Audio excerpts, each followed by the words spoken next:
Stock market volatility has been increasing as of late, and this is because of many factors. I will get into some of the indicators today showing you exactly why the stock market has already begun a collapse. This has been sustained by the central banks around the world and their policies. Let's get into it right away.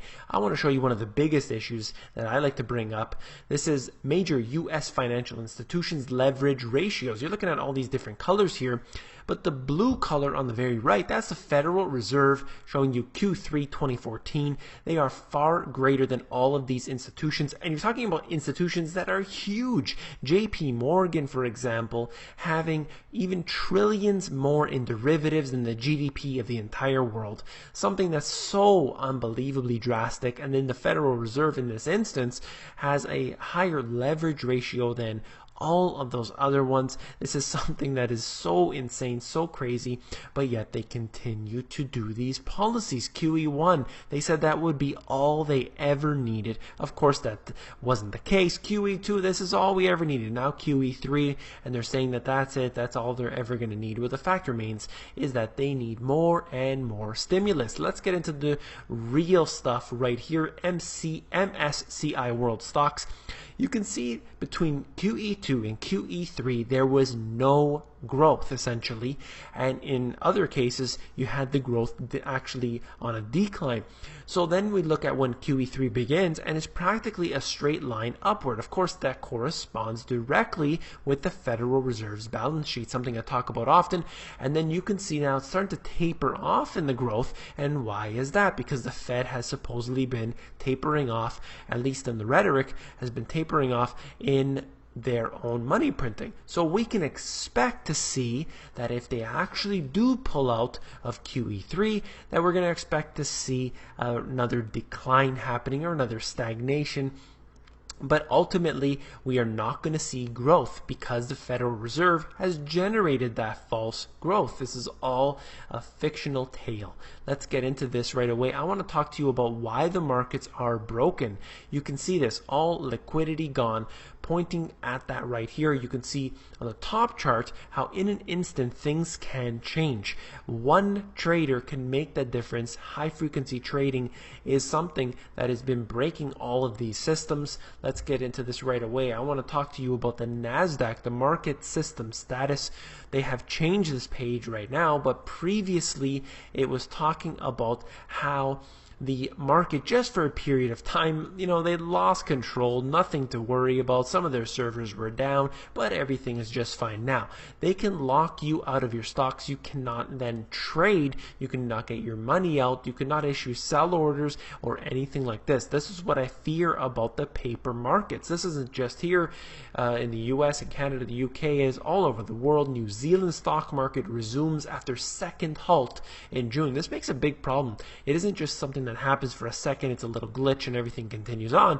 This is something that's really scary, especially when you have these high frequency traders who are making up most of the market.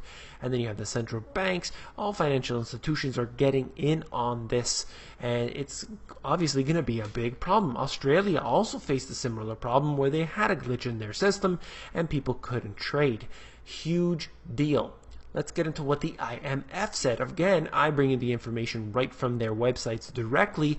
Oftentimes others don't do that, which I think more should be doing that practice. However, let's get into it. Data limitations prevent a comprehensive assessment, but shadow banking in the United States seems to pose a greater risk to the domestic financial stability than shadow banking in the Euro area and the United Kingdom. Well, why isn't the IMF talking about the shadow banking as a whole? Why do we even have shadow banking? Why can't there be more transparency so that individuals would feel more comfortable investing? But of course that's not going to happen. The IMF, an institution that has, they're not even voted in, and they get their policies dictated within every country they go around, and they dictate these policies that are obviously meant to put a stranglehold around the economy.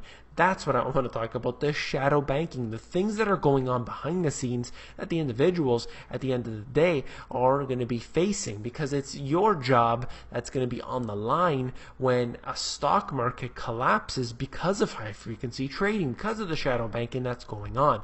This is a CNBC transcript of the Bank of England Governor Mark Carney.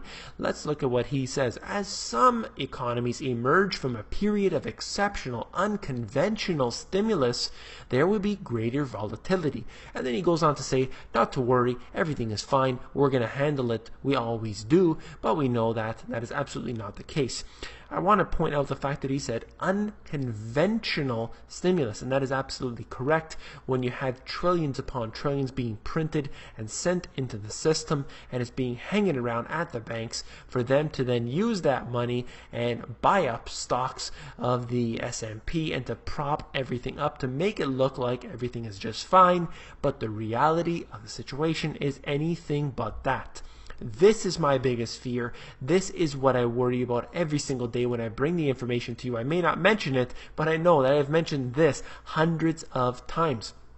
This article out of Bloomberg, Italy, on sale to the Chinese investors as recession bites.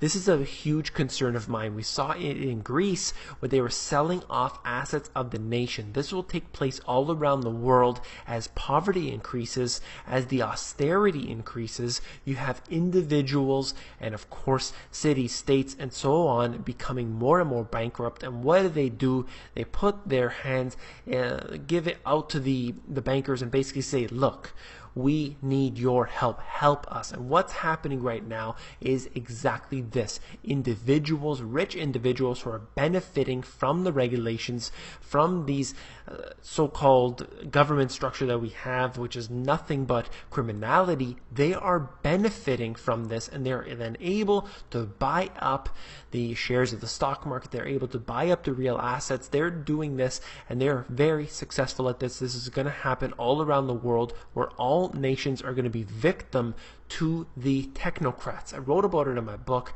right here, quoting, typically giant corporate banking and private interests stood behind the IMF measures and imposed privatization of state enterprises.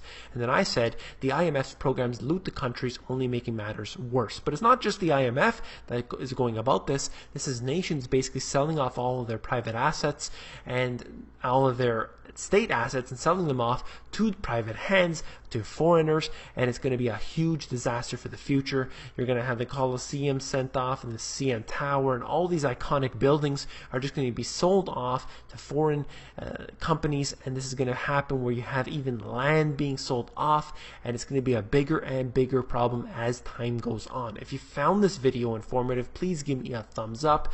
As I said in the last video, bear with me while the website, themoneygps.com, is under construction. If you want to be an insider, it's where I give out all my best intel for free, and that is available at themoneygps.com. Scroll down to the bottom, fill in your email address, and you get occasional emails from me with good, short, concise info.